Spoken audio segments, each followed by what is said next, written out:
Hello दोस्तों, कैसे हैं आप सब। उम्मीद करता हूं आप सब बढ़िया होंगे।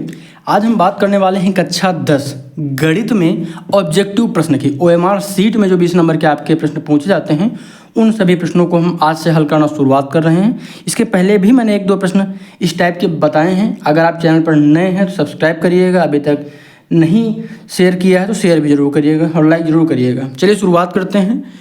अच्छे से समझिएगा, मैं एक एक पॉइंट को समझाने का प्रयास करता हूँ। बहुत ज़्यादा बड़ा वीडियो नहीं बनाऊँगा, 7-8 मिनट का वीडियो होता है अधिकतम।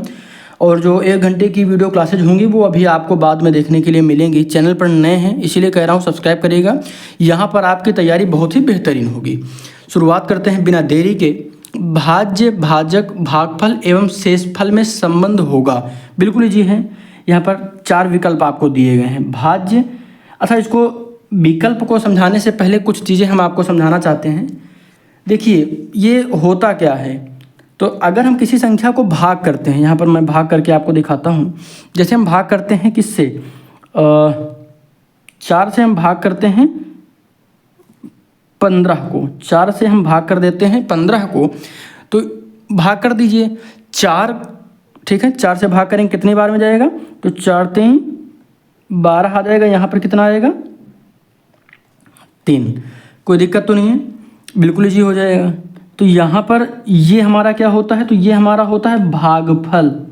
क्या होता है, भागफल। ये हमारा क्या होता है, शेषफल। ये हमारा शेषफल होता है, शेषफल, जिसको इंग्लिश में बोलते हैं रिमाइंडर, इसको बोलते हैं क्वोशेंट।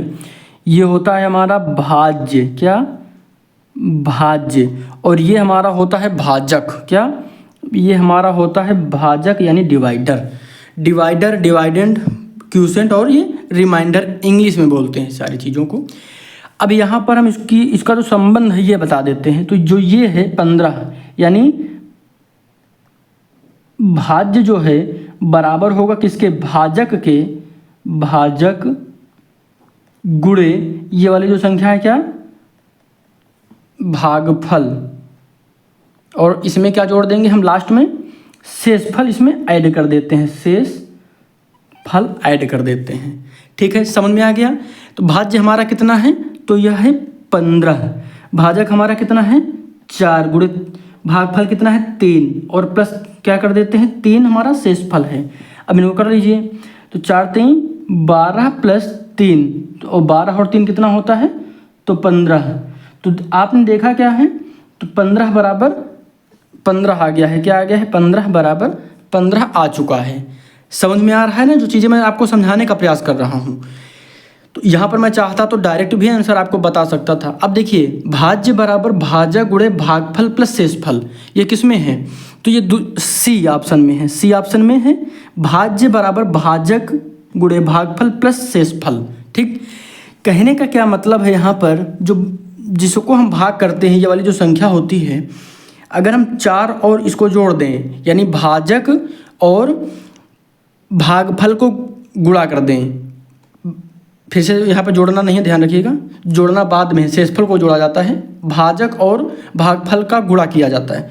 अगर हम 3 और 4 का गुणा कर दें तो 4 3 12 और इसको जोड़ दें तो क्या हो जाता है शेषफल को, तो जो भाज्य है इसके बराबर आ जाता है, ठीक है। क्लियर हो गया। तो इसीलिए ये इंपॉर्टेंट है। एक एक पॉइंट को समझिए, सवाल कैसे बनते हैं ये समझने का प्रयास करिए, सवाल के प्रारूप को समझिए अच्छे से, सवाल लगाना आपके लिए बिल्कुल ईजी हो जाएगा। चैनल पर नए सब्सक्राइब जरूर करिएगा। चलिए हम अगला प्रश्न देखते हैं, क्या लिखा हुआ है इसको देखते हैं ध्यान से।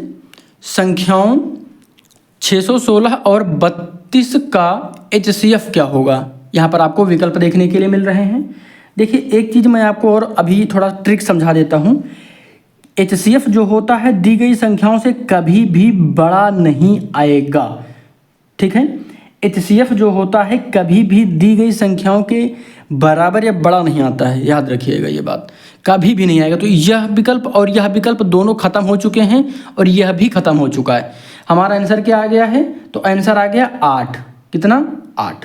क्लियर हो गया। ये कैसे हुआ, देखिए HCF की परिभाषा क्या होती है, वह बड़ी से बड़ी संख्या जो दी गई सभी संख्याओं को पूर्णतः विभाजित कर दे, वह होती है HCF यानी महत्तम समापवर्तक, ठीक है। तो अब यहाँ पर हम इसको हल करके भी आपको दिखाते हैं। जो संख्या छोटी होती है उसको हम भाजक बना के बड़ी वाली संख्या को भाज्य बनाते हैं और भाग करते हैं। ठीक है, मासा निकाल लेते हैं। तो यहाँ पर क्या करेंगे, 32 से भाग करेंगे 616 को, भाग कर दीजिए। तो एक बार में पहले भाग करेंगे तो कितना आएगा, 32। ठीक है, अब यहाँ पर कितना बचेगा, 9, यहाँ पे बचेगा कितना, 2। ठीक, यहाँ पर 6। कैसे आया आप घटा के चेक कर लीजिएगा, घटाना सभी को आता है। अब हम कितनी बार भाग करेंगे, 9 बार। तो 9 दूनी 18 के 8 और 9 त्रिक 27 और 1 28। कोई दिक्कत तो नहीं, इसमें घटाएंगे बगल से कह लेंगे 16 से 8 घटेगा तो 8 बचेगा। अब जब शेषफल यहाँ पर छोटा हो जाता है भाजक से तो इसको हम इसको भाजक बना के इसको भाज्य बना देते हैं। ठीक है, पिछले भाजक को भाज्य बना देते हैं जब शेषफल भाजक से छोटा हो जाता है तब। अब इससे हम इसको भाग कर देंगे किसको, 32 को।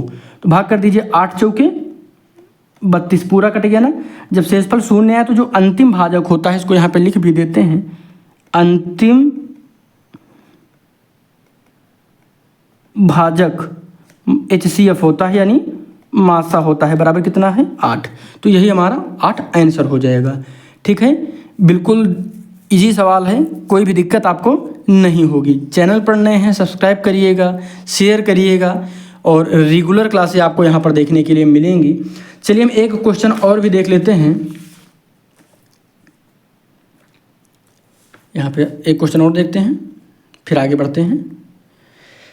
क्या किया जा रहा है, क्वेश्चन को ध्यान से समझने का प्रयास करिए। क्या कहा गया है, संख्याओं 15, 18 और 24 का लासा बताना है। क्या बताना है, लासा बताना है, यानी LCM बताना है। बिल्कुल जी है, कर लेते हैं। पहले हम इनको क्या करेंगे, इनका सभी संख्याओं को हम एक साथ लिखेंगे और भाग विधि से लासा निकालेंगे।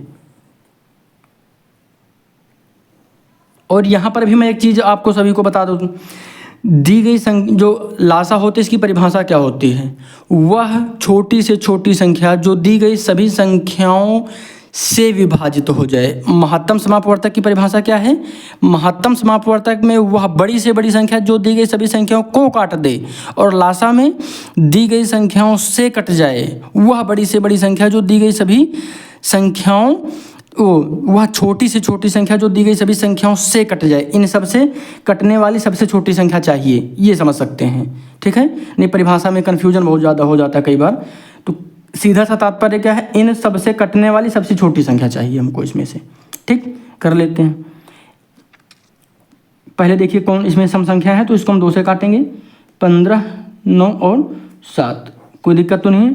अब यहाँ पर 3 से काटेंगे तो यहाँ 5, 3 और 7। अभी फिर 3 से कट जाएगा, फिर 3 से काटेंगे तो 5 और ये कितना आ जाएगा, ये आ जाएगा 1 और 7। अब किससे काटेंगे, तो 5 से काटेंगे 1, 1 और 7। अब 7 से काट देंगे तो 7 से काटेंगे तो 1, 1, 1। ठीक है, इन सभी संख्याओं का गुणा कर देंगे, हमारा आंसर आ जाएगा। तो क्या हो जाएगा, 2 गुणे 3 गुणे 3 गुणे 5 गुणे 7। कोई दिक्कत तो नहीं है। 2 3 6, 6 त्रिक 18 पंचे 90, 90 गुणे 7। तो 9 सत्ते कितना होता है, एक मिनट कहीं पे गलत हो गया है क्या,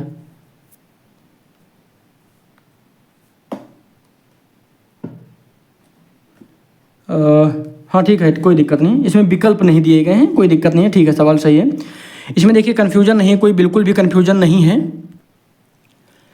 तो अच्छा, यहाँ पे थोड़ा सा मिस्टेक हो गई। 24 था, हमने यहाँ पर क्या कर दिया है, 14 कर दिया है, इसलिए इसका लघुत्तम समापवर्तक क्या आएगा ये समझ लेते हैं। तो 9 सत्ते कितना होता है, 63। एक 0 ऐड है जो जाए कितना आ जाएगा, 630 आएगा। इसका जो LCM आएगा 630 आएगा। ये किसका निकला है, ये 15, 18 और 14 का निकला है। ठीक है, अब हम आपको ये वाला बता देते हैं। 1-2 सवाल यहाँ पर, एक सवाल और बढ़ जाएगा, कोई दिक्कत नहीं है। फिर से कर लेते हैं 15, 18 और 24 का, क्योंकि ये भी जो सवाल है वो ज़रूरी है करना। इसको हल करते हैं पहले। तो यहाँ पर क्या हो जाएगा, हम 2 से भाग करेंगे तो 15 आएगा, यहाँ पर 9 आएगा, यहाँ पर आएगा 12। अब फिर 2 से भाग करेंगे तो 15, ये 9 और यहाँ पर 6। अब फिर 2 से भाग करेंगे तो यहाँ पर 15, ये हो जाएगा कितना, हाँ 9 रहेगा, ये आ जाएगा 3। अब किससे भाग करेंगे, 3 से, तो यहाँ आ जाएगा ये 5 हो जाएगा, 5, 3 और 1। अब 3 से भाग करेंगे, इसको थोड़ा सा ऊपर कर देते हैं, ये 5 है, ध्यान रखिएगा, ठीक है। ये हमारा हो जाएगा 5, ये 1 और ये 1। अब किससे भाग करेंगे? 5 से, तो सभी संख्याएं शेषफल 1 हो जाएगा। अब इनका मल्टीप्लाई कर लीजिए, तो कितना है? 2 गुणे 2 गुणे 2, 2 3 बार 2 है, गुणे 3 गुणे 3 गुणे 5। अब इनका मल्टीप्लाई कर लीजिए, 2 दूना 4 दूनी 8, ठीक है। अब यहाँ पर कितना हो जाएगा? 6 गुणे 5। कोई दिक्कत तो नहीं है? 5 5 3 15, और यहाँ पे डायरेक्ट भी कर सकते थे, कोई दिक्कत नहीं है। 3 3 9 होगा यहाँ पे, ठीक है। अब यहाँ पर हम क्या करेंगे? 8 9 72 का 72 हो जाएगा, गुणे 5। 5 दूनी 10 का 0, 1 कैरी आया, 5 से 35 और 1 36, कितना आ जाएगा?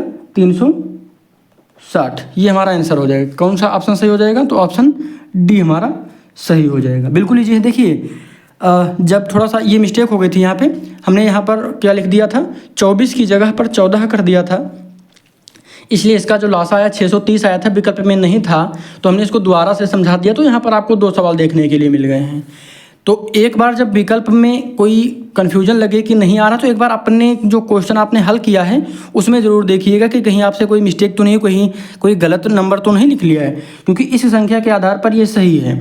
और हमने इसलिए आपको दोबारा से निकाल के समझा दिया है ताकि कोई कन्फ्यूजन ना रहे। 15 18 और 24 का जब हम एलसीएम निकालेंगे तो कितना आएगा? 360। ये हमारा आंसर हो जाएगा। चैनल पर नए सब्सक्राइब करिएगा, शेयर करिएगा। और चलिए हम एक क्वेश्चन और आगे देख लेते हैं। यहाँ पर क्या हुआ है? निम्न में अपरिमेय संख्या है। यहाँ पर 4 संख्याएं दी गई हैं, इनमें कौन सी अपरिमेय संख्या है? अपरिमेय।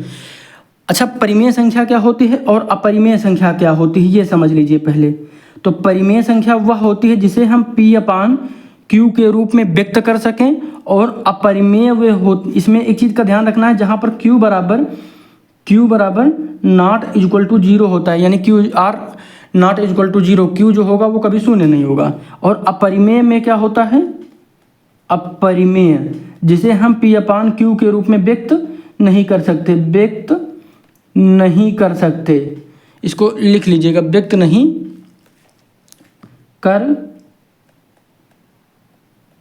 सकते, ठीक है। कोई दिक्कत तो नहीं। अब यहाँ पर हम विकल्प पे आते हैं अपने। यहाँ पे क्या लिखा हुआ है? निम्न में अपरिमेय संख्या है।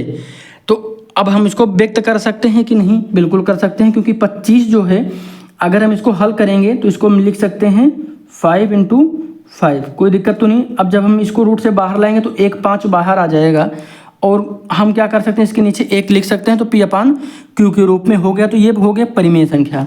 अब 81 की बात करें तो हम इसको क्या लिख सकते हैं? 9 गुणे 9, तो ये 1 9 बाहर आ जाएगा, और बटे में हम क्या लिख सकते हैं?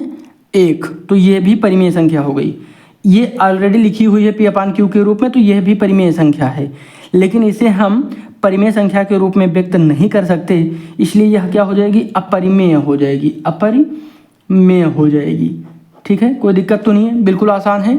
अच्छा, यहाँ पर एक चीज़ और समझ लीजिए कि जैसे √25 लिखा हुआ है, इसको बाहर निकाला गया तो 5 बाहर आया, ये कैसे आता है ये भी समझ लीजिए। क्या लिखा हुआ है?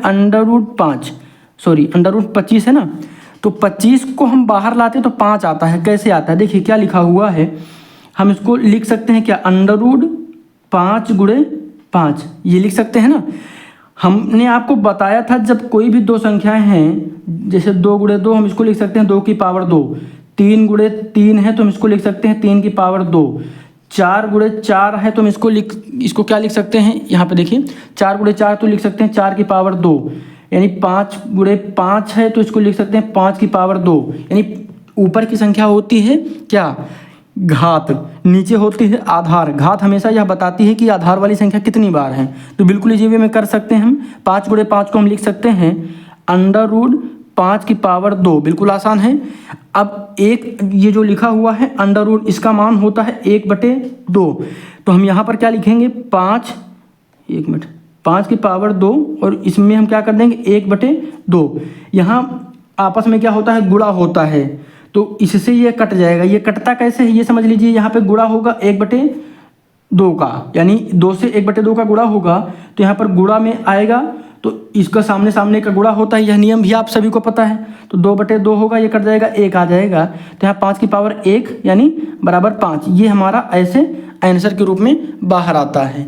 तो बाहर जो संख्या निकल कर आती हैं ये इम्पोर्टेंट है ये भी, इसीलिए इन चीज़ों को भी आप अभी से सीखते रहिएगा। कोई भी टॉपिक छोटा से छोटा आपको नहीं समझ में आया था तो कमेंट कर दीजिएगा, हम पूरा वीडियो आपको फिर से बना के उपलब्ध करवाएंगे।